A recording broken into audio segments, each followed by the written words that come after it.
Hi foodies, welcome to my channel. Let me show you a simple, quick and easy potato bhaji. Come on. This is such an effortless dish that can be made within minutes. The only time needed is boiling the potatoes. While they are boiling, you can start making the preparations. Now we need equal amount of sliced onions as the quantity of the boiled potatoes. That will balance the flavors well. Saute the onions until soft. Check out the description box for the detailed recipe. Now you will see that this dish needs minimal ingredients to be ready and set on the table.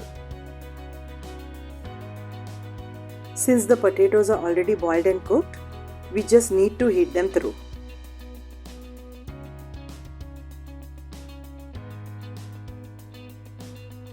We will add the salt and sugar and mix well.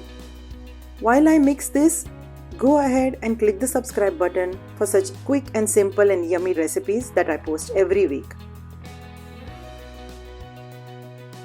These are all mixed and ready to be served with fresh fried puris. Hope you like this recipe and thanks for watching. I'll see you next week with another wonderful recipe. Until then, bye.